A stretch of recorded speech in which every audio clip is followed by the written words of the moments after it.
And in 3, 2, 1, got Katie Brown, LA. That's the word recognition I permanently have in there, but just Katie Brown on. Yeah. How are you? Good. The Katie Brown LA is now passe.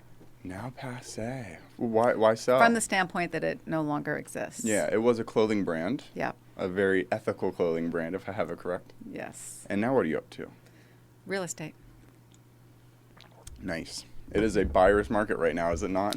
Sellers. I'm kidding. I'm messing around. I mean, I'm like, yeah. if you have to pay 20 grand over asking, I don't think it's a buyer's market. Oh, 20 would be low. Yeah, 20 would be low.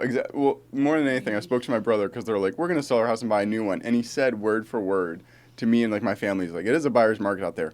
Not ironically. Yeah. And so now it's been like my going joke. I'm like, did he have the wrong term or a I misunderstanding? have no idea. No Doesn't he idea, have okay. a economics He has an degree? economics degree. Oh, okay. It's Well, funny. then he probably understands. It's He probably a must have joke. misspoke. He must have misspoke must or have something. misspoke. But now it's just the funniest thing ever to say the exact opposite of what's going on. But yeah. And in the meantime, you did have a CBD Zen pouch kind of thing, didn't you? Yeah. Like the pouch. snus. Yeah. And then you gave that up to go straight into retail. Real estate.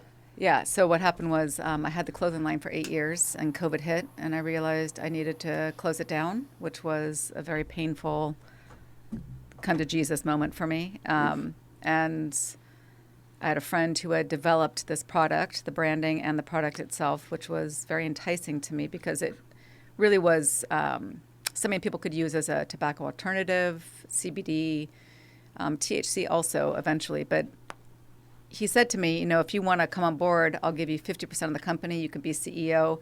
You just take it and run with it, because he didn't know how to do a launch of any kind from a startup to actual revenue. So I got involved and raised some money and started looking for co-packers and just all the rigmarole that is involved in starting something from nothing. Mm-hmm. It's a beast of its own. That's a nutty position to find yourself in, just because of the experience you have, where someone can be like, hey, I've built like most of the thing. Will you take 50% of the company and be CEO? Yeah. It's like, well, wow, that's an offer. Well, but the thing is, to me, it was indicative of his awareness that he created a product and a very strong, I loved his branding, but had no clue how to take it from concept to execution. And so, because I had started things. 5 or 6 restaurants? 8? Yeah. 5. 5. Nice. A couple dozen. Couple dozen. I know. It's like the number. Yeah, no. So I've been through that process, which is kind of like, if you have a child, you understand what that means. If you don't have children, you can think you know how to raise kids, but you don't know because you don't have a kid. So having a startup and really understanding all the intricacies and challenges, I was intrigued, and I knew I didn't want to go work for somebody else. So I got into that, and then I realized, and maybe part of it was the pressures of COVID, I didn't want to start another company. Mm-hmm. I'd already, at that point, started 7. And you were just including clothing. Restaurants, the clothing line, and actually 8. So anyway, the point is that I realized at this stage of my life, I don't want to have a startup anymore. Nice. It's a good place to be. It was a good place to be, Kenzie and I have a kid. We come up to you, hey, do you want to be CEO of this kid? Yeah. Because you had one before, just because you mentioned that.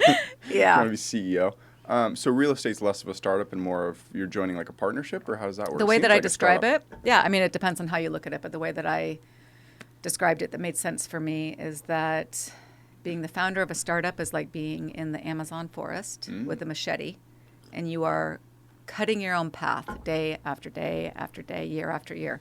It's just always figuring out how to take your company to the next level. Mm-hmm. Stepping into real estate, it's a very well-worn path. Yeah. So I have to figure out my own branding and style, but at this stage of my life, that's not hard. I'm stepping into a business that has been around for a very long time, and I just need to learn the logistical specifics and contracts and just go out there and work with people. Yeah. Do you like working with commercial or more residential? It's residential. Nice. Yeah. Yeah. Screw commercial. Screw commercial. Yeah. No, it's funny because a lot of people in like our generation are kind of honestly getting to the point where like, a lot of us don't even know if we'll ever own a house. Mm-hmm. We'll just probably rent forever. And it's going to be a weird transition. I'm curious if there's going to be less landlords once more and more of it's bought up by larger corporations and just there's going to be like whole renting cities. I mean, multiple blocks of this Eugene are owned by a few places, a few companies, and they just rent it to U of O students that, because the more money you get, the more houses you can buy up. And then you have all this equity. Of course, you can just buy up any house that comes up. Well, it's a good analogy for our gonna current snowball. financial reality Yeah, as a nation. it is. Aside from real estate, the haves and the have-nots, how do you keep building the wealthy up into further echelons of wealth? So when you say that, are you basing that on like commercial spaces, that statement of large sections of properties being owned by one individual? I believe it's public knowledge who owns certain places. I just remember, honestly, my mom, because my mom owns like 50 rental properties, and she was looking 50? up, yeah, and she was looking up like places in town. She's like, it's funny, 3 blocks are owned by the same company. But is in that town. like homes? Or is it like I don't think it was rental. It was like a year or two ago. I don't remember the specifics. I'm also basing off of me putting myself in the space of someone who owns a bunch of land in Eugene, and I'm like, oh, why wouldn't I just buy more? It's like you'd get the best loans at the bank. You'd have so much, like you wouldn't even, you would have such an easier ability to buy more if you already own 10 or 15 or 20. It just seems like this massive snowball effect. So more even than me saying, oh, what if they're doing this? I'm like, I would do this. Everyone would do this. And then you take in corporations of like millions or billions of dollars. It's like, how are cities not bought completely up already, Like how Corvallis is a relatively small town. It seems like one decent sized corporation could buy every single little house in that city. So it's only a matter of time. Is what I'm thinking. And also just the price tag for a home is unbelievable. We had some clients who wrote an offer on a house on Friendly. Do you guys know Friendly? Like Friendly in 25th, that neighborhood? Yeah. I mean, I grew up here, and so I've got my own biased, kind of deeply rooted perceptions of Eugene and the neighborhoods that are fancy, so to speak, and then the ones that are kind of modest. Yeah. This neighborhood was more of a modest neighborhood. It's now increased a little bit, but the house listed at Shasta. No, I'm kidding. $595. Yeah. We had clients offer $700 cash. They didn't even come in second. The house Wow. sold for $805. Wow. Yeah. Oh my god. Yeah, $805 for a house on Friendly Street. It went for over 200 over asking. Yeah. Wow. That's Yep. nutty. So I mean, it's almost like the first couple seasons of that show, like Alone, where they didn't tell whoever won after everyone dropped out. It's like a mind game of how long are you gonna stay. One of Freese's friends, Nicole Appelian, who we met, she was like first or second place on season 2, and that's kind of how it'd be for like buying house now. It's like, well, I got to put how much over asking am I going to put? And you could be putting $50K over the next person. Oh, yeah. But it's you don't like a know mind, because yeah. you can't. There was a Jeez. hilarious video that was going viral. I think it was on Facebook. But it was this one guy who played a few different characters. And it opens with him holding an apple. And he's like, bidding is going to start in 10 seconds. And one of the supposed other characters, which is him, he goes, can I just check it out? And he goes, no, you know what it is. Yeah. And then the bidding starts at $5, 10, goes up. And as it's escalating, it's like, is it even worth that? I don't know, but we got to get it. Yeah. And the apple goes for $120 Yeah. to someone from California. But it's an example of what is happening where people are in a frenzy. Yeah. So bidding wars have become, as of recent, the norm. I mean, it's starting to slow down, thank God. Yeah. What if houses just start to sell on eBay? Like, just let eBay bidding do it all. It'd be kind of funny. No, we went on a walk and we met a neighbor who moved down about 3 blocks that way. And they were really friendly. They were going around just like picking up nails and stuff. They're like, yeah, we just bought this place. We expect to not be able to move into it for like 6 or 8 months because of how like in shambles it kind of was. But they were like happy about it. I'm like, oh my God, if I bought a house, the anticipation of like, okay, we're finally have enough money to buy a house and be like, you have another pretty much a year till you can move in and be like, because especially with contractors and stuff, like I doubt it'll be like, oh, look at it. It got finished on time. It's always longer and more expensive. Yeah, it's funny. That's like exactly what I told him. Like, well, contractors are always trustworthy and give you the best bargain. And it's hard to even get a contractor to come bid Yeah. and do work for you these days. They're Economy. booked out. Like one contractor I reached out to, he's booked out till May. So A contractor for your place? Because you don't like have properties. Like you wouldn't get work done it was on for a client. Oh, interesting. Yeah. So like houses that are already sold. So what all do you do in the real estate space? Because I help clients you help either buy or clients. sell. Oh, okay. So if they're gonna sell it, they'd like fix it up a little bit, make it look all nice. Yeah. That makes a good lot of sense. But anyways, normally I don't have any like pre-planned things to talk about on the show. As you know, you've came on before. But you said, hey, I have an idea of something we could potentially talk about, which was mental health. Is that something a week later that's still kind of hot on your mind, or has that gone off? Yeah? Yeah. What brought that up? It's a long history. So my sister had suffered from bipolar schizoaffective disorder for 25 years. So my father and I have always been her massive advocates and fought for her when she's in distress, which distress can be very severe for her, homeless, in a full schizophrenic break, all that kind of stuff. So the process, as painful as it's been, has also led me to understand some massive areas in our system that must be fixed. Yeah. So in this recent iteration, Erin just got out of a 10-month stay at the state hospital, got out prematurely, and, basically digressed within 24 hours. Wow. So we just went through the process of getting her committed again. After 10 months. 10 months, yeah. You think, 10 months was still coming out prematurely, and one day later she needed to go back?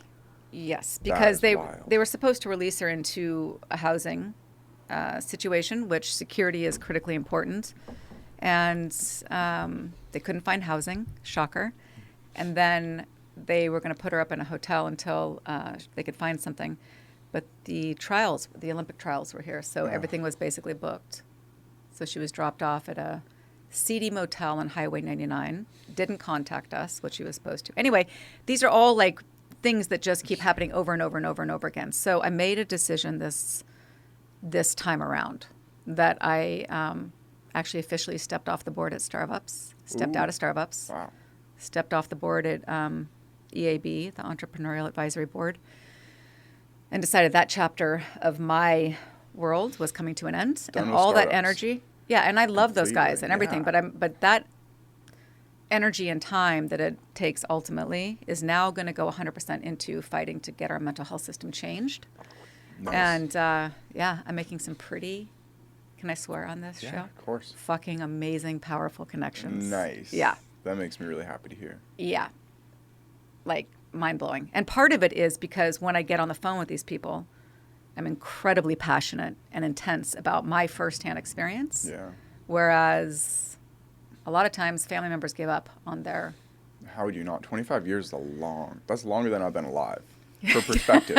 Yeah. It's like longer than I've been alive, having like there's always these things that are kind of like take up some of your headspace. It's like, oh, we still need to go plant that plant. We need like little things. And those wear on me after a week. I couldn't imagine like, oh, there's someone who I love very deeply and care about, who I should or could be spending more time really helping for 25 years. I mean, holy cow, you have a lot of firsthand experience at that point. An unbelievable amount. Yeah. And I can really point out to where some of our critical cracks are. One of them is, so I reached out, Senator Floyd Brzezinski. I don't pay attention to politics, but pretend to I know who he is. Okay, so he and Judge Wolke, Pat Wolke, wrote a bill to decriminalize mental illness back in 2019. It was a crime? Exactly. So, Wow. yeah. So that in and of itself, and it didn't get pushed through. So it went to the floor of the legislative body 2 years ago, and it just went, I think it got pushed to a different committee. So if you just even look at that term in and of itself, we have to decriminalize mental illness. Holy Like, what is cow. wrong with us as a society? This is flat out wrong. So I spoke with Senator Brzezinski this morning, and because I was really acutely advocating that we don't wait 2 years to bring this back to the floor. I said, you look around Eugene, like I don't know how long you guys have been here. About 1 month. Just about. Eugene? Oh, I thought you meant live like right Yeah, no, here. Eugene. Oh. How long have you guys been here? Her whole life. Her whole okay, life. so you grew up here. I wouldn't consider my whole life. I live 20 minutes out of town. Okay. I would be in town once a month. But you've spent your life In this area. exposed to this town. Yeah. So do you agree with me that the state of this town has changed pretty drastically in the last 5 to 10 years? It's literally nutty walk. Like, I don't feel that safe walking downtown at night to the point where I'll walk this block. 'Cause this is a very safe block. But then you'll see people laying on the street muttering.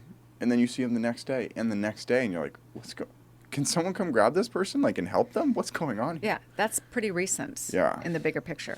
all the homeless camps, the people walking the streets who are completely out of their mind, and it's Yeah. only increasing. And if you look at our larger world condition, that's not going to go away. It's only being compressed, right? Like it's happening more and more. So it was interesting to me because when I was on the phone this morning, he expressed that, there are forces that are against decriminalization, which to me is interesting. So I said, okay, who are they? I would love to talk with them because I would Yeah. love to understand their position and also share my position, Yeah. because there's nothing like having someone you love be in really bad state and you can't get them help.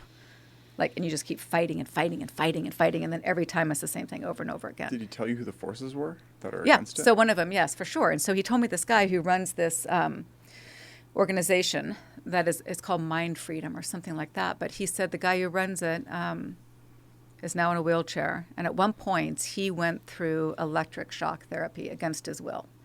And I said, I sympathize with that. I empathize with that, whichever the proper term is. Like I've been through it. But as far as my experience goes, you can't even force someone to take pills. So I don't think electric shock therapy is even relevant these days. Yeah.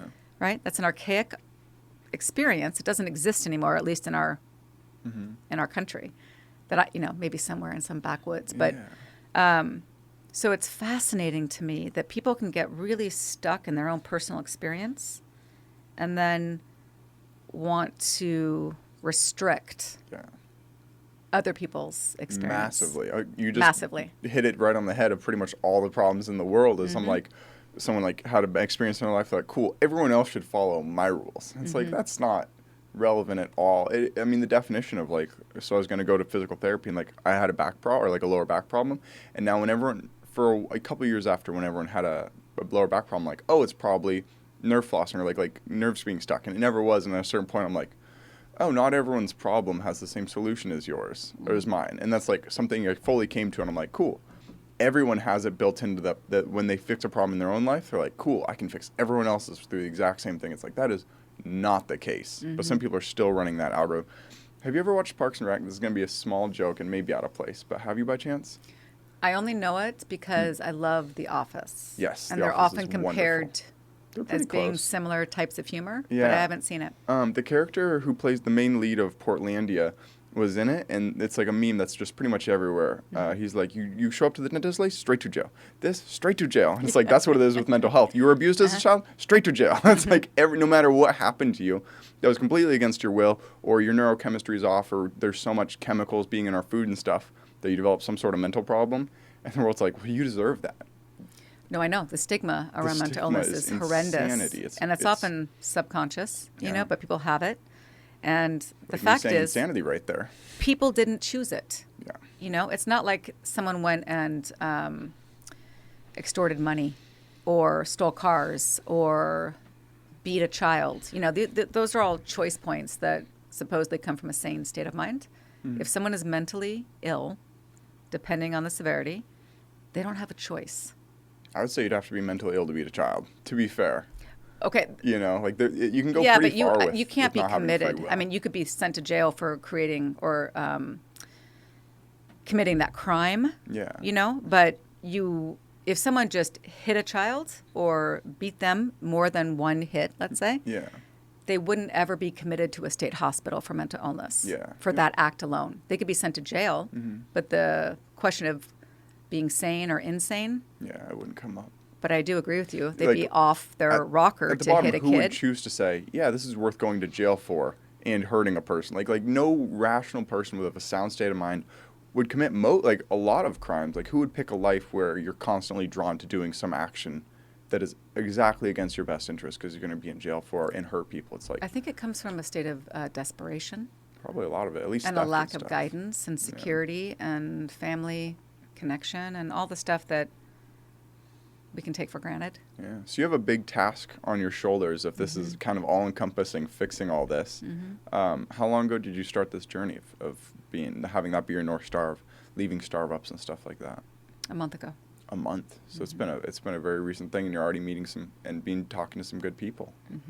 Congratulations. That's awesome. Did you see, it's so interesting because like a lot of people start things in their life because they think eventually this will bring me financial freedom. But this seems like something that you couldn't ever possibly monetize. So this is literally almost like a hot or like Altruistic. yeah, it's like Yeah. there's something that you're actually kind of going for that just does good. Yeah, but you know what? Also, I mean, Starbucks and those board positions and giving that time, Yeah. there was no monetary gain. Wow. I mean, it was just, it meant something to me, you Yeah. know?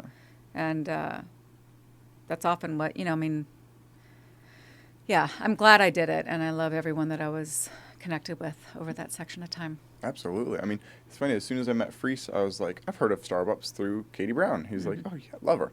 And it's like, it's funny that like, I'd had you on the show and I'd talked to you about it like 2 years ago, and then I met Freese and I was like, whoa, that's a trip to like hear about something. And then it's like, well, here's the person, because we drove over to Bend. It was kind of a secret that we were gonna go like see him and see like the place where CBD is like made and stuff. And then I got How to meet did you him. get, who connected you with John? Zubair Abbasi. Zubair. Okay, I who's- know Zubair. Yeah, I he's mean, I've met him. yeah, he's like the most wonderful person in the world. I met him one day, and then pretty much every day for the next month we hung out. And then his wife and Kenzie clicked really well, and then the spot right next door came open, and everyone was like, "This will be Cosmic. perfect." That's It was great. It was so cool. wild. I've never had something click that fast for me. I mean, like, Kenzie and I clicked really fast, but in terms of like a friendship that'll probably like forever. Like, just be like, oh, yeah, that was a major impact on my life. It's nutty how fast you can meet one person and your life is instantly changed forever. Like, literally, it was like I met him, and then the next morning at like 6 a.m., and for reference, we woke up at 2:30 today. So it is very rare for me to take a phone call at 6 or 7 a.m. And it was him. He's like, hey, do you want to hang out and grab coffee for a minute? I'm like, yeah, sure. And then because I had showed up, he was like, cool, like not a lot of people show up and stuff like times like that. And so I don't know, like if I'd been sleeping or if I'd accidentally silenced my phone the night before, literally like there's 50 variables that come into Yeah. anything. And then if I had done one of those, I wouldn't be living here. I wouldn't have like I'd be working with Arcimoto. I wouldn't have met Freeze. So many things Yeah. that literally one press of a button of just like a turn off alarms, changed my entire life. It's like that sliding doors, right? Did you ever see that? uh-uh. I think that's what it's called. It's Gwyneth Paltrow. I think it's probably 15, 20 years old. But it's a movie that shows two different trajectories. And it's based on, she's in New York and she comes down to the subway. Half of the movie is she makes it, gets on the subway, and what that life is. The other half of the movie is she doesn't make it, the doors close. Yeah. And it's a completely different life. Wow. That would be fun to watch. We're Cool. we're on the hunt for new movies. We've been Always. rewatching 30 Rock, which is coming to an end quickly. There's only so many times you can rewatch a TV show in one sitting. We're on the It's seventh about or eighth. 6. Yeah. Yeah. You've watched the entire series 6 times? Well, we have love it in the background. yeah, we have a projector, Yeah. and so we just put it on, and then like we're doing stuff around the house. Right, it's comforting to It's you because you're so really- familiar with it. Yeah, and it's just like background noise. It's like a party's going Yeah. on, but you don't have to attend to You any have company, guests. but you don't yeah, have to deal with it's them. literally the nicest thing. I have Yeah. company. I mean, we'll fall asleep with it on, just like in the background. 'Cause it's like, Yeah. oh, nice. Yeah, you guys have fun. So good to have you here. So good to have you, which is like the essence of having a party is like, oh, you want everyone to be happy, but then you actually host people and you're like, oh my God. It's such a thing of like, well, is everyone like comfortable? Is everyone happy? And it's like, that's not Yeah. really our game anymore or Yeah. ever because it's just such a thing. And especially with COVID, everyone's just, I swear to God, I almost wanted to like tweet it out on like podcasts were better prior to 2020. But really it's like all of human interaction was better post 20 or pre 2016. Like the world really got political in 2016 and then it got even more political in 2020.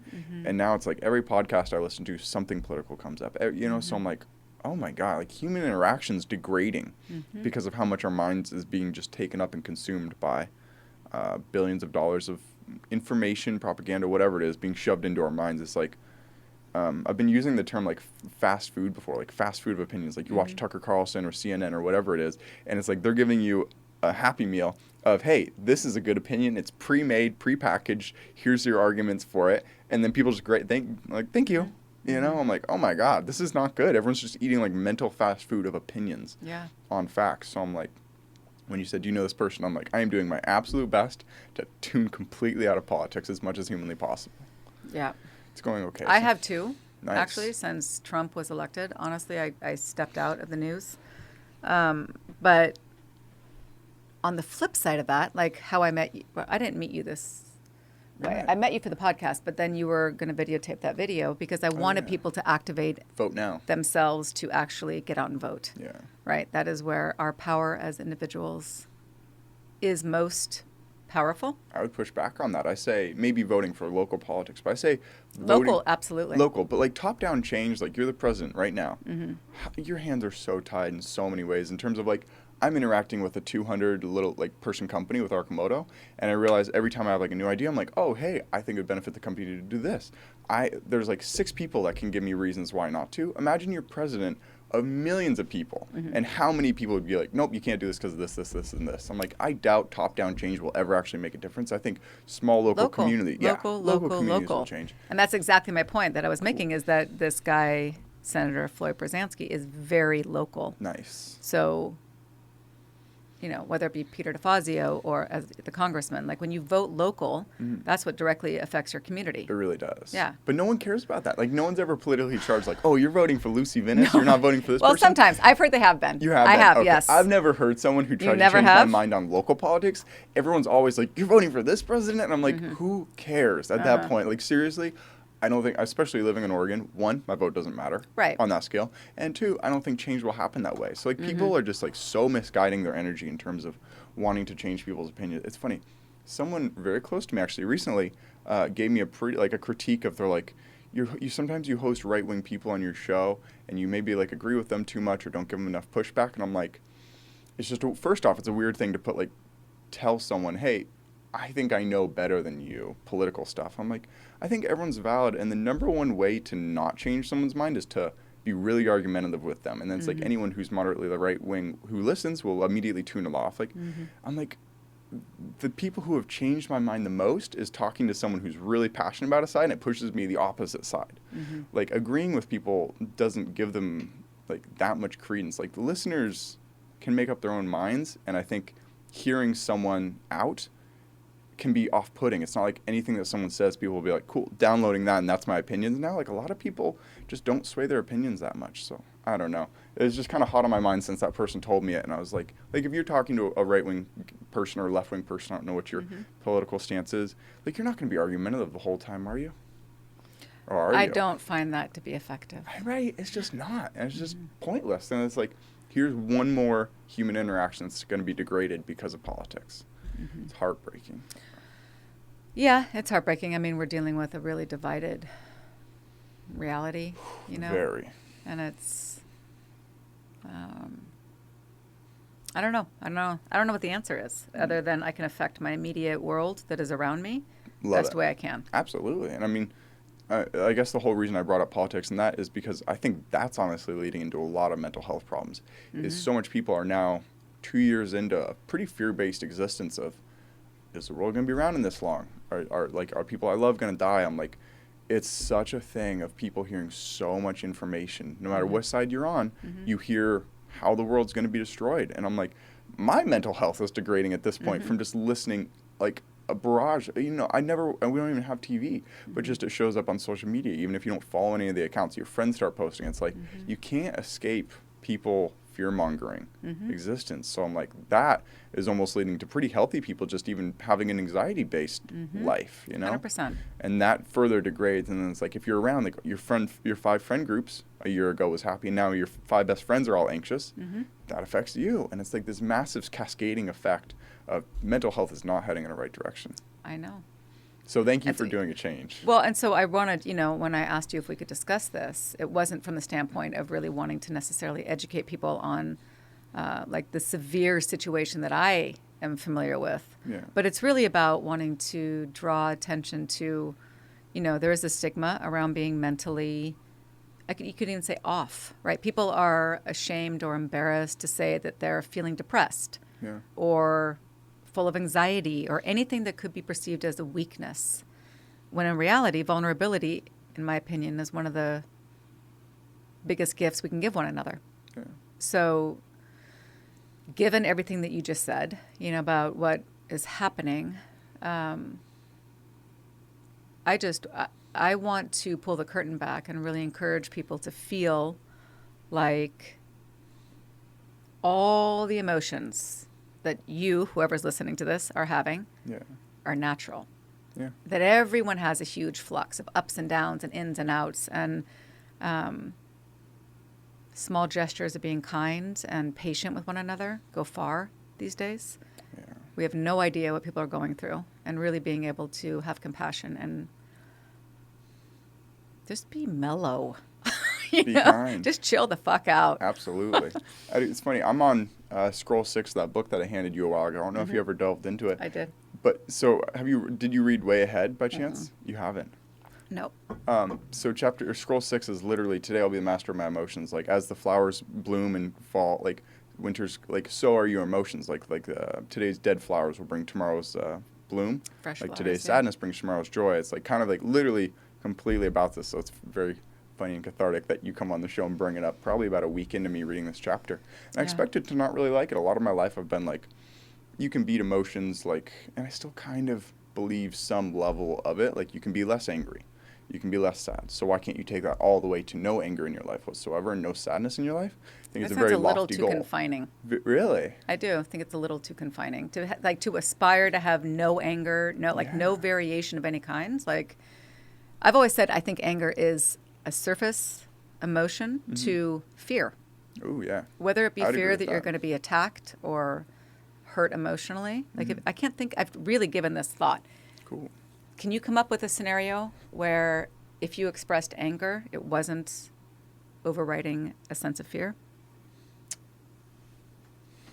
I really don't get anger. I use anger because anger is the one emotion that I've, for the most part, really gotten rid of. Sadness and all these other ones, I'm like, they're hard. Okay, imagine someone you know Yeah. who's gotten angry.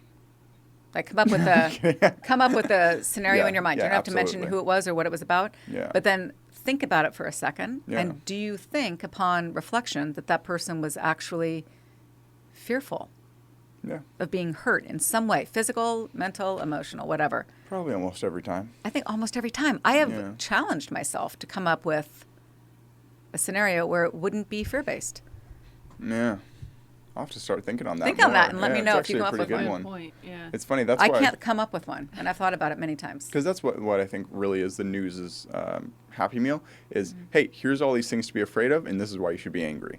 It's like I've always had those two connected, but I never realized that anger was based on fear. So fear is like the underlying emotion that has the Vulnerable, facade of. scary feeling of reality of being injured in some way. Yeah. But anger is our protective mode to make sure that doesn't happen as best as we can. Yeah. It's funny. I just finished reading a book called The Celestine Prophecy. Have you read it by chance? Like 25 years ago. Did you? Yeah. Fun. I mean, that kind of had that in it too, about Yeah. the different emotional dramas that people have. It's like scared people bring up like interrogators or like threatening, intimidator kind of things just to not let in. But I'm like, I don't know. At the same point, if your entire friend group was always like, you hang out with them and you're having a good day, and like your 4 closest people are like, yeah, I'm just really sad and disheartened because of this, this, and this. Like, sometimes I want to tell people, I'm like, hey, I feel that too. I'm having a really good day. Can you please not drag me down? So it's like this weird middle ground between you don't want to be a person who drags friends down, but you do want to be open and like you get criticism, So can I share something with you? Yeah. Okay. So someone who's very close in my life, who I've known for a very long time, is a serious worrier and focuses on the scary things, the negative, the doomsday. So I finally come to the place, and I keep writing this note in my head. Yeah. Because when I share good information with this person, they love it. Yeah. Like, God, I love getting good news. Like, they have an actual physiological response. Yeah. So I've been, like, I think I'm this close to actually doing it because I don't want to hurt their feelings. But I Yeah. want to say this. I want to say, I want you to think about how you feel when I share good news with you, and just let that sit with them. And then I want you to think about how you feel when I share bad news with you. Because we all have physiological responses. Our nervous system literally reacts, Yeah. right? So what happens when you're consistently sharing bad news with me? Number one, it's hard for me to have any kind of genuine reaction anymore. Yeah. Because I'm hearing the same things. But number two, think about what you're creating Yeah. with your time with me. That negative feeling over and over and over again. Yep. It's So, tough. so yeah, it's hard. Because but then they can feel like, oh, I can't even talk about it. I know. So how do you ride that line? Because that's why I'm saying, like, my idea to do that specifically is to start with a question. that takes them to a state of being. Okay. Right. So if it's just an accusation, like, you know what, I don't want to hear your negativity. I don't Yeah. want you bring me down. Like anything like that is going to put someone on the defensive and feel like shit. Yeah. Right. And just add to their shitty reality. But if you pose a question first and have them elicit an actual experience and start with the good, like think about how you feel when I share really great news with you. Yeah. And the person's like, I feel excited. Like I feel good. And then you do the opposite and they feel that too.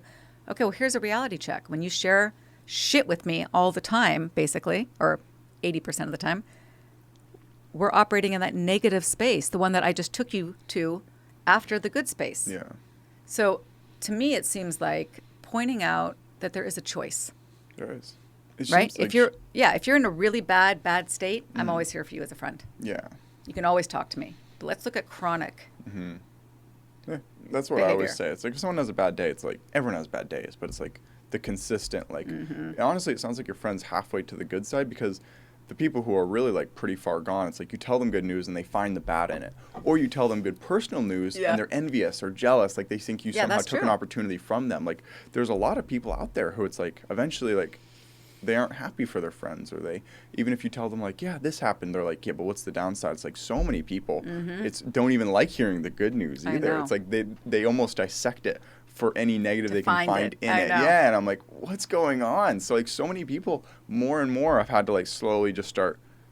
It's like a sliding scale of how much time I want to spend around them, depending Yeah. on like how much they're trying to make me live in that fear and anxiety based. Where I'm like, this is not good, you know, because if I fall into it, then everyone like. It is such a cascading effect of if Kenzie or I is feeling negative that day, and then boom, the other one, and then boom, the friends, and it's like, we have like, I don't even know how you start just such a cultural shift of, let's all be, but it can't be like a fake happy because like you're really happy, you're in your house, everything's going well, you cleaned up, you're eating healthy, and then again you walk down the street and you see someone muttering to himself, and you see it's like, it like jars you out of it, where it's like, is it worth being like mostly happy and seeing the bright side of life, or are you just almost having like a blindsidedness about you where you're not accepting like, oh no, like being sad isn't more productive though. Like how do we fix the world? It's such a big task. I don't know how you're thinking about it, or like how you pivoted your life to having that be your focus. It seems like it'd be so overwhelmingly disheartening to look It is. every day into the void of look at mental health problems. But what am I going to do? What are you gonna do? Not? Yeah. I mean, but what I was going to say is that I've become more acutely aware of my tendency to be, and I know you do this too, because in our exchanges, you convey this same sentiment, which is positivity, uplifting information, not from a Pollyanna standpoint, but really just like spreading goodness and happiness and Yeah. uplifting vibes. Helps. And it comes through. Yeah. And, I do that too. I use a lot of hearts and exclamation points and like right on, fuck yes. Yeah. Like that's actually programmed into my phone because I validate. I love that. Yeah, I use it a Yeah. lot. So my boyfriend programmed FY and then it comes up all caps, fuck yes, with 4 exclamation point, Nice. exclamation points. I love So yeah, there's something about our species in this current iteration that I find that people are often hesitant to exude support and love and uplifting Absolutely. sentiments. It's almost like if I give it away, I won't have it. The reality is the opposite. You spread it, you create it, it grows, it comes back, you spread it, create it. It's like an absolute infinity sign of energy that just goes in every direction. It truly is. It's funny. Someone even, it was like a while ago, it's like 6 months ago now. Because like even when I text like my male friends, I use like hearts and like stuff like that. And one of them messages, I'm like, you're like the only guy friend I know who texts using hearts and stuff. Like it's actually really refreshing. I'm like, I bet. Like it's Yeah. like this weird thing where it's like, well, are all text messages supposed to be like period? I know. Period. I know. Period. Question You're mark. so fucking boring. It's like, come on. I'm like, I was hesitant at first, but I'm such a big fan of emojis now because it's like, oh, I can just sprinkle a little love and happiness in a text. Fuck yeah. Yeah, I have to pull back because I go kind of crazy. Yeah. And but I'm like, sometimes I'm like, who cares? Yeah. Like if I give It's you free. 14 flowers and a couple hearts and a thumbs I up. love that. I Yeah. love when people text. It doesn't like cost anything. Oh, you should see. Okay, I'm going to show you guys. This is what I do to anyone that I know who has a birthday. This person had one recently. So let me just show this to you. And I love it every time I do this. So whoever I'm is expecting potential. this on my birthday now. Yeah. Okay. July 7th. Put it in your calendars, everyone. So this is a different version, but like I just send. Oh, it's a brick of emojis. I send a brick of emojis that can be Yeah. all kinds of like colors, and in the middle I just say happy birthday and the name all in caps. I like it. But it's like when the person gets it, it's like this Oh, yeah. hit of beauty. Flowers, love- planets, suns, little Yeah. turtles, Do you put whatever. do you put birthdays in your calendar, repeating the year, or do you remember them? Steel It's just trap. if I remember. No, I'm not a steel trap. Oh, but if 'cause I remember, I'm Anytime happy. someone tells me their birthday, I put it in my Google Calendar with a repeating 1 year, so it comes up. So Good I'm like, for you. That's a life hack You're a for planner. people out there, because then it's like cool. Like I mean, literally friends from like 10 years ago, from like high school or whatever, that That's I don't awesome. see anymore. I'm like, cool. I can text them because 10 years ago I added it to my calendar. Okay, so if been it's very in my helpful. calendar, I can just go open it up and hit Repeat repeat. And once a year. Okay. Indefinitely. Yeah, and it just Okay. keeps coming up. I know that's been a massive help, because otherwise it's like, I will forget your yeah, I'm birthday. gonna oh, forget that's a everyone's. great trick. Yeah, life hacks. Thank baby. you for sharing that. But yes, and the other life hack is just texting people happiness emojis. Mhm. Big life hack. Oh yeah. Yeah. And would you say from 2 years ago, because we're about 2 years into this pandemic, Mm-hmm. horrifically, would you say your personal mental health's like degraded, or have you stayed like flat, stagnant, or has it increased? And if so, like what factors have played into maintaining or increasing your happiness, regardless of the fact that the world seems to overwhelmingly kind of being going downhill? Mm-hmm. You know, what's your life hacks in terms of mental health more than anything? Hot yoga. Really? Mm-hmm. Not what I was expecting. I serious like one, it. yeah. Do you just like crank up your heater in your house and do it at home? Nope. I go to the studio. Nice. Yeah. I mean, so it's ebbed and flowed since COVID has hit. Mm-hmm. But yeah, when COVID hit, I was going 5 days a week. Then that stopped abruptly, Yeah. and that was a massive lifeline that dried up until it reopened, and then it went through the masks, 6 people in the class. Oh, hot yoga with a mask would be rough. It's so hard. Yeah, Yeah. I bet So you then, want fresh so then air. we had like expanded into like fairly recently being open and no masks for quite a while now, and then it was just when we had this new thing. So yeah, I'm now used to hot yoga with a mask again, which is hard, but it's also a good mental exercise because what feels like there's no way I can get over this obstacle, Mm-hmm. you just get over it. Nice. You do it. Yeah. So hot yoga is a main one. Yeah, I I'll would have to go say try that sometime. That'll be fun. it's the best. What's the temperature's like 105 or something? Like 98, 98. 99? Sounds like we can just do that in here. We'll just, or like in another room, we'll just put a Really heater though, on. second I'm like, story. because I was like, oh, if it's like honestly, it gets that hot in here. We have an AC because Mm-hmm. second story in the summer is not a fun time without No. AC. So we'll just leave the AC off. We'll turn a heater on, get it up to 99. We'll do it Yeah. at home. Yeah. Awesome. The key is, I mean, because I tried doing that when COVID hit, like watching videos. Yeah. Not the same. No. Oh, interesting. Like being Having in an a room with other instructor. people. Oh, Yeah, having an instructor who takes you through like a solid hour of working out in a hot room. For me, Mm-hmm. I got to be with an instructor. I can't, if I'm by myself, I'm like, oh, I should go do, there's so many things I could go do instead of doing yoga. That true. I And can't same drive with myself. meditating and all these different Yes, things. As soon yeah. as you sit down and do it, it just reminds you of all the things you should be doing. Yep. And it's like, geez, is this an infinite to-do list? Or should I like Yes. eventually just block it off and say, no, this time's not for doing things? Mm-hmm. And then, but you'll be spending, or at least I will be spending time on a phone, like social media or Reddit or TikTok or whatever it is. Which and I is- won't feel the need to go do something. I know.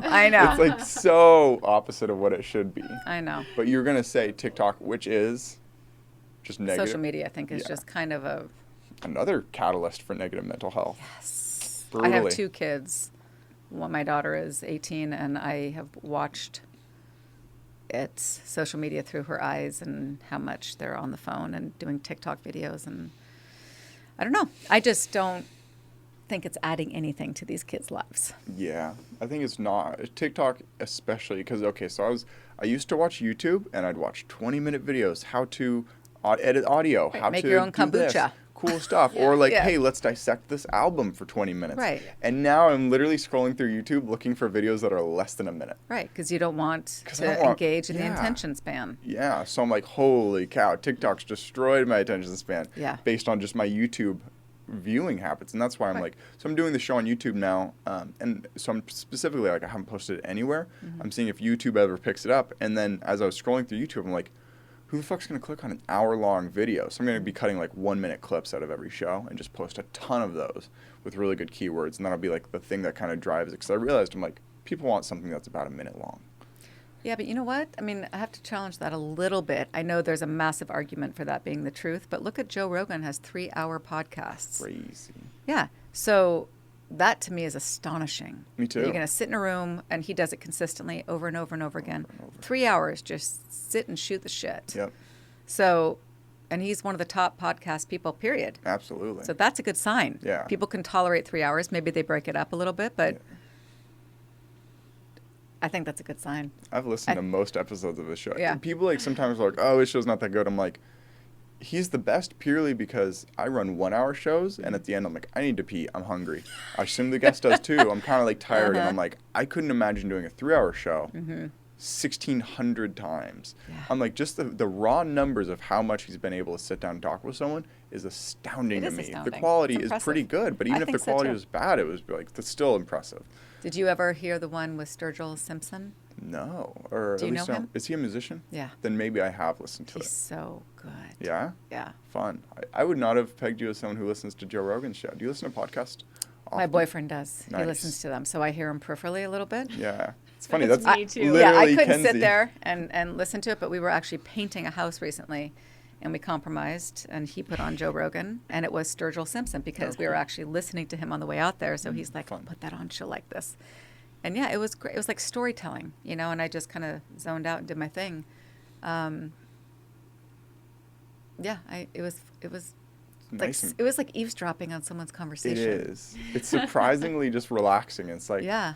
it's like all the benefits of like watching a TV show, but it's new, it's real people, and it's like cool. Like I can have my own thoughts, but like if I ever get like bored, I can kind of just like tune into what they're saying and then go back. I'm like, there's something about it that over the past couple of years, so many. There were some like months where I'd listen for like 8 hours, 10 hours a day just to podcasts. And would you focus like solely on listening to the podcast? Like I wouldn't be sitting like meditating. Okay. Like I'd be going around like gardening, but I'm like, holy cow! And that's why I Right. started the show because I'm like, this brings so much value and happiness and information Yeah. in my life that I'm like, that's what I'm gonna do. And here I am, 2 years. This is the longest I've ever stuck to like a hobby. Like when I wrote or when I made music or anything, it was like 1 year later. I'm like, I hate that. You know, I barely made it through college. That was maybe the longest of 4 years. But this is the one that a year, 2 years later, I'm like, I love that. You know. Because again, the last guest or 2 guests ago was Robert Killen. He's the director of small business in Lane County. And I kind of just referred to this almost as like verbal batting cages or like just like learning how to talk to people. Because I'm like, it's just not there anymore. Like even close friends, I just don't talk to anymore. Especially with COVID, like everyone's so like one friend group. People can be so radically different on how they want to hang out or what their risk tolerance I is. know. And it's like a mental minefield trying to plan with people now. I Where know. it's like. Yeah. Yeah, it's just, I'm sorry to even bring it back to something negative, but I'm like, man, we are deteriorating our person-to-person interactions. That would be my number one thing to fight against mental health is people need some level of community. I mean, we've said Yeah. it before, but like, old folks' homes are filled up with old white people. It's like a lot of other communities care for their family members. I know. We don't even care for our family members, much less our friend group. So it's like, that would be a massive thing to build back. And ban TikTok. I'm kidding. That's my job. That's what I do for Archimoto right now is I make TikToks, funny enough. Really? What is the poison for many is the cure for me. It's hilarious, isn't it? So how do you do that? I tried getting rentals and stuff like that, and they're all booked up. So every time Rentals for what? like, so they have a FUV rentals, like those 3-wheel electric Yeah. vehicles. They have them for like the public to use, and I'm like, cool, I'll go use one of those. But every time I want to make a TikTok, I literally have to go to the CEO of the company and be like, hey, can I use your personal vehicle? So I just go take that, and then Kenzie and I go out, or I show a friend it or something, and then I just film it, post a 10-second to 1 minute long video, and boom. It's a really fun job, I gotta say, because I'm riding around vehicles. But So the rentals are all they're booked? booked to the gills. Why don't they just provide more? They just haven't built enough to do that? Yeah, who knows? I mean, the nitty gritty is something that I'm like, Yeah. you know, I don't care about personally because I can't really affect it. But I'm like, man, it'd be pretty cool if I could have like different colors and they're like all awesome. But it's just, again, like that's what I'm talking about with like larger politics is in order for me to like pursue that, it's just convincing like a list of 12 people that it's beneficial for the company for me to do that. So I'm like, man, if you were a politician, you'd have to convince Oh my God. 1,000 I know. people that it'd be beneficial for 1 million people for you to do that. And it's like, man, there's something about just everyone approaching something with like a devil's advocate or like, well, why is this not right? Or why do like people don't want to uplift and help each other as much as like should be happening in a community. It's because our community isn't really a community. It's like a bunch of people with radically different belief systems and political beliefs and ways of living that are all like homogenized together. And it's just, there's so much infighting that it's like, man, it'd be so cool if like super utopian if everyone, like if a new religion or a new political thing came out where everyone could kind of like latch onto and be like, yeah, that brings up a lot of good ideas. It'd be so cool if we were all in alignment in our values and belief systems. I think it would reduce a lot of the perfunctory of having to convince everyone or always arguing with friends and stuff like that. I mean, Well, I think the key there in what you just said is the idea of like you said religious or political, which are the two like what's the difference? serious hot buttons, right? Yeah. If you really want to start a potential argument with someone, is bring up politics or religion. Yeah. And you know, my question is that fundamentally, we all need clean air and clean water and access to food. Yeah. Ideally, shelter. Ideally, someone to love and someone to love us back. Right? Yeah. That's where we start. Yeah. Right? We become not clear on focusing on those basic fundamentals, Very unclear. ununified. Yeah. So instead of it being politics or religion, how do we find our unifying facets, our forces, our needs, and recognizing we're all just people? Yeah. Everyone is just a person. If you're talking about the human species, not animals and plants and all the other critical elements of our biodiverse reality. It'd be we're funny people. if you were running for president and hearing like right-wing media be like, this girl wants clean air and water. She's trying to take away jobs by screwing over Nestle. Can you believe her? And then like left-wing people would be like, she doesn't care about, you know, sure, you know, it'd be like, they would still find a way to make whatever, like if you're literally like, okay, don't care about anything, be very anarchist about it, go down to state rights, but at a federal level, it'll be all about clean air, water, shelter, preserving land for food and stuff. Like they would still find ways to make it controversial what you're saying. 100%. It's like it's been this almost like there's the people say military industrial complex. There's almost like an information industrial complex that's like how many people with like Ivy League degrees, their full-time job is literally to be like, how can we make this video so both sides are simultaneously right? It'll give them something to argue about for like a month. You know, it's like it's absurd to me that this is like a business is to make people fight with each other. It's like, put those people out of business. That would be the most beneficial thing you could do for mental health, community growing, politics, and everything is just, your job can't be to give people opinions anymore. That's What, I'm being on the advocate. news channels? Yeah. Yeah, No it more- has no more become. You look opinions. back at news, at delivery of news back like when Walter Cronkite, Walter Cronkite. You The know, most trusted man or in America. even Dan Rather, Peter Jennings, Diane Sawyer. There was a whole different air about their delivery, right, of information. It was, this is the news story. I'm sharing it with you, the public. Now we're going to move on. There was no sensationalistic, drama-infused Yeah. aspect of injecting their personal opinion to stir the pot, get everyone riled up, fighting. Yeah. That is now our, largely speaking, our news Oh, yeah. system. I joke about it. Politics has become a mix between sports because you have your team and you get like, you like getting riled up about it, and religion because it's like, well, that's your belief system. So you get your belief system and your team in one now in terms of your political views. And I'm like, Yeah. how do you destroy that? I mean, humans have been fighting for a long time to be like, hey, maybe we should move away from some aspects of religion. And people don't do that with sports, but I think sports has some negative aspects to it. It has a lot of positives, as does religion. But I'm like, politics takes the negative of both of them more than anything. Because I have friends who are like devoutly left wing and devoutly right wing, and I know for a fact that if they went to their friend groups and they're like, actually, I think I'm on the other side about this one topic. Like you can have, you you'd can get match. an earful. You'd get an earful. You could match your entire side, political side, friend group with 100 things, and then you have one opposing belief, and you're out. Or they're like, oh, that person's right wing now, that person's left wing now. I'm like, it's a weird all or nothing that I think is a massive thing. Like, we should just be more tolerant of each other at the end of Yeah. the day. But like, seriously, like, we should not care about other people's opinions. It's like my vote, if that's a crime, or like you think someone's doing negative to the humanity by voting a certain way or having a certain belief system, like, there's actual violence going on. That's negative to humanity. Literally, just someone's belief system is their sovereign will. And by you, like, saying, like, they're wrong about that, you're just telling other people, I'm smarter than you. I know the facts. Let me make a decision for you. I'm like, we all need to respect each other's decision-making abilities more than anything these days. Everyone's just, it's the most classic thing, trying to, like, live other people's lives for them. leads us down horrible paths. That'd be the number one thing I'm against these days. Mm-hmm. But anyway, what's on your horizon on your mental health,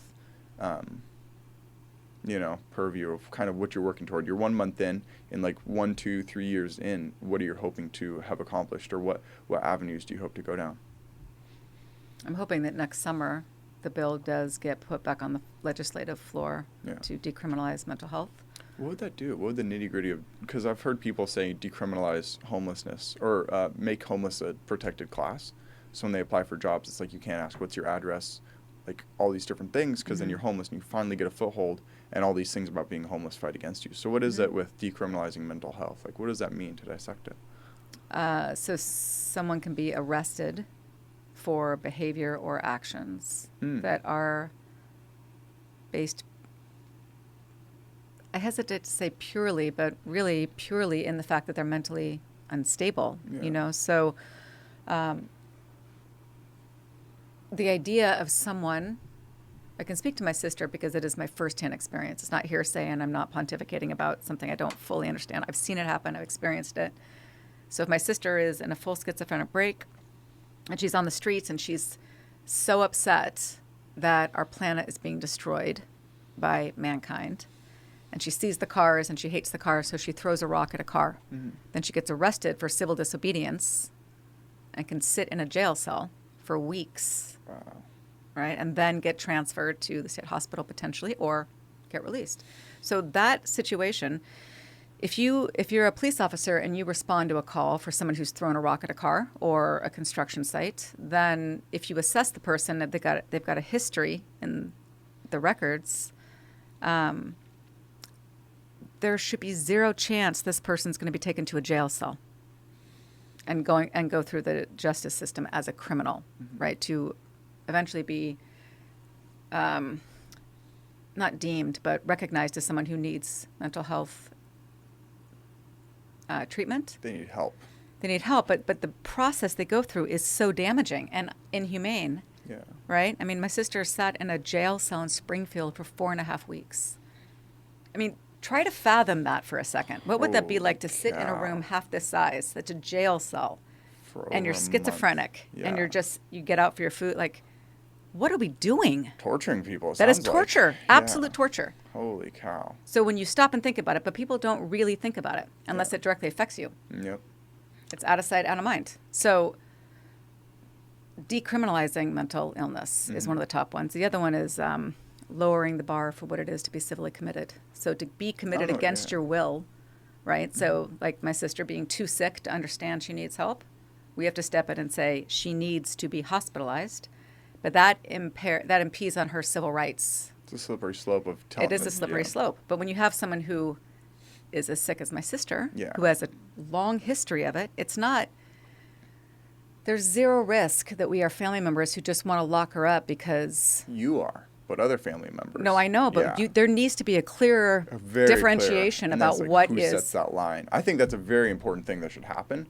But man, that's a lot of pressure to be like, well, this person is bad enough, but it's like, what if it's this person's like, oh, that gets tricky. It does get tricky. Yeah. But it needs to be addressed. Yeah, absolutely. Because the absolute horror and suffering that goes on because the bar is like insanely high is flat out wrong. Yeah. So that's what I want to get changed. And that's going to take some, negotiating and discussions and serious hardcore pressure. Wouldn't be surprised if you were a politician in a while, actually, like on the front lines of making this change. But if I were to really look at a crystal ball, going purely off the first thing you said in terms of decriminalizing and why, have you ever heard the free will argument by like Sam Harris and all these people of like why we don't have free will? I'd almost guess that in 5 years you'll be pushing more for like prison reform than anything, because like one of the most popular examples is like someone went up and like murdered 36 people and then he killed himself, but like he had a note with him that said like, hey, could you do an autopsy of me? And he had a brain tumor growing and pushing on his amygdala or whatever, the fear center of his brain or whatever it was. And it's like you could almost make a pretty good excuse or rationale that almost anyone who commits these crimes, unless it's like I'm robbing someone to feed my family, like that makes logical sense. But like a lot of these like weird crimes, it's like, why would someone do this or why would someone do that? It's like they're not making it because they're mentally well. Like almost all criminals I agree. have something going on in their brain. And I think our prison system is horrific. I just can't take that on Yeah. right now because the mental health thing is massive in and of itself. But yeah, I mean, They're very connected. they are very connected, absolutely. And it's, if you look at the quote unquote prison system in Norway, if you have a criminal, they're sent to like an island where they have you can't leave, right? So in a sense, you are imprisoned, Mm-hmm. but it is literally about rehabilitation, Nice. right? Our prison system is about completely breaking people down. Yeah. And then what? We want to release them into society when we've completely fucked them and broken them down and taken all sense of pride, really? Yeah. And it makes it harder for them to get a job because All of they it. have If you're a every felon, you single can't level vote. of it, yes. Right? And it's, Oh. yeah. Anyway, Yeah. there are a lot of things that need to be I like that you have redone. the energy to fight it and do the cause. I mean, I barely have enough energy to make changes in my own life. So I aspire to be like you eventually where I'm like, I have the energy to make larger world changes because it astounds me that people like can do that. I'm like, holy cow, I'm like doing my best to keep my own life afloat, much less like take on a massive reforming mental health. I mean, that is probably the biggest thing that could change humanity. Other than, you're right, prison system, that is, I'd say, neck and neck. Yeah. Really, because What's the difference? we've privatized the prison system, and it's like, yeah. Yeah, I think only like 4% of prisons are private, but the bigger problem is that I heard it, I need to look it up actually, I heard it a couple days ago, that there's more prisons in the U.S. than there are colleges. And I'm like, well, that's the problem in and of itself. What's going on there? Well, our incarceration rate is higher than anywhere in the world. Astounding. Yeah. Astounding. It's like, yeah, And it is because it's a money machine, yeah. not because we want to really like mitigate crime or anything. It's Money. money, money, money. It's a crime. Yes. Thank you very much for coming on the show. Do Thank you have you for anything you having want to me. promote or like, do you want people to follow you on Twitter? Any of that Nope. stuff? No, Cool. Just Thanks, be nicer though. to people, just right? be nice to people. Cool. Love Yeah. it. Thank you very much. Katie Yeah. Brown. Thank you. All right. Take care.